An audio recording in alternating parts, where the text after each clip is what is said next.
Things to know when you have lupus and also when you're perimenopausal. Avoid DHEA. It is going to make your hair fall out. It is really not going to do much to make you feel any better. Magnesium glycinate can help with neuropathy to a degree. Vitamin E, you have to be extremely careful. Ashwagandha, avoid it. Garlic, you basically have to go as minimal as possible. Spirulina, avoid it. Echinacea, avoid it. Ginseng, avoid it. Berbeine, avoid it.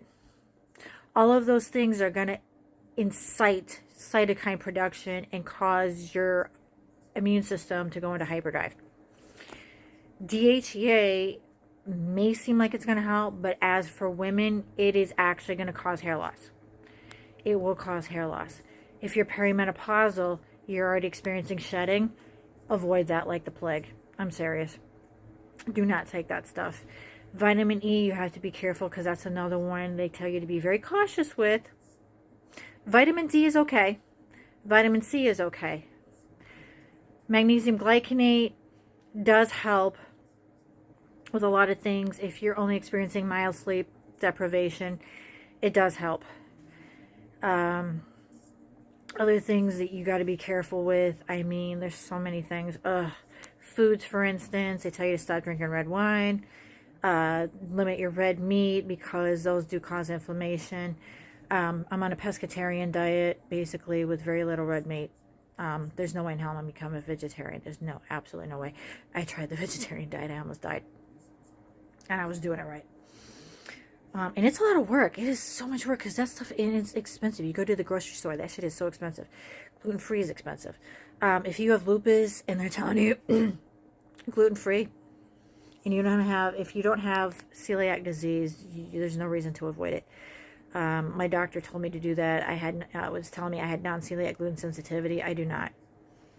I didn't adhere to the gluten-free diet either. It did nothing. It did nothing. I felt like I was starving all the time. Mediterranean diet seems to work great for me, and I love fish, so that helps. Omega-3, 6, and 9. Flaxseed oil, if you don't like the fish oils, flaxseed oil is fantastic. It is amazing. If you like fish, do that. Take the flaxseed oil. If you don't like the fish pills, because those things are actually pretty nasty, and you burp those up, that is the nastiest burp in the world. Seriously. The other things you can do, make sure you eat a high protein diet.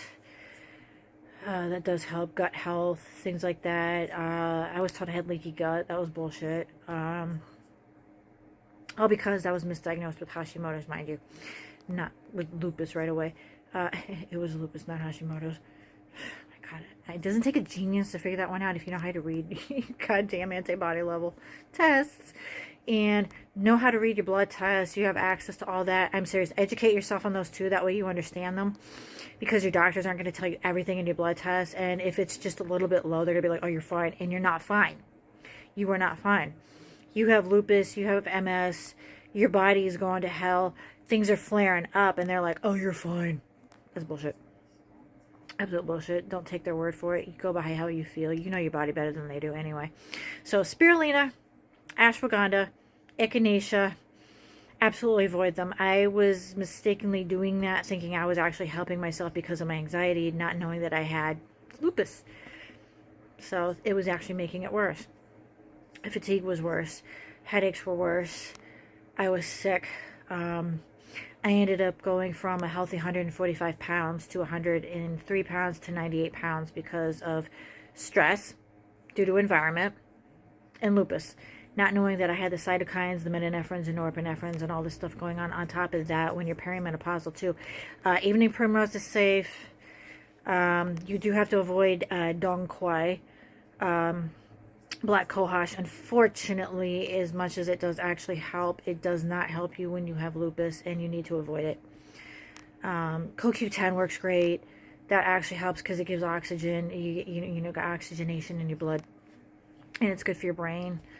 It's good for those things they like the omegas, flaxseed, CoQ10, magnesium. I noticed those definitely help with the brain fog. Specifically with the lupus brain fog.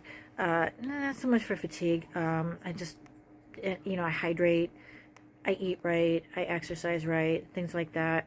Everyone's different. Everyone's going to be like, she's over here telling us what to do. No, I'm not telling you what to do. I'm not giving you a medical diagnosis. Just stating what I do and also what to be careful of, because you do have to be very careful with what you eat and what you take, because you want to lower the cytokines, not make it worse. I made that mistake without knowing I even had lupus. Ginseng's another one. Anything that messes with your hormones, you got to avoid that, because what it's going to do is fuck up your autoimmune system more, causing those cytokines to elevate, and your flare-ups are going to be worse. I take moringa. That's contraindicated to a degree because they don't have enough study on it. I've been taking it so far. It does work really great for hair growth. I've definitely noticed an uptick in eyebrows, hair, which falls out when you have lupus. You get the lupus alopecia. Every time I try to do a video, the dogs are barking. Anyways, any questions, don't be afraid to ask me, because I can list other things you got to be careful with, things you want to avoid, things that are better off taking, alternatives, things like that. I'm not telling you to go out and do that without knowing about what's going on in your system, but that's what I do. Notice what I should and shouldn't do, what works, what doesn't work. Everyone's different, but if you have any questions or anything, don't hesitate to ask. Anyways.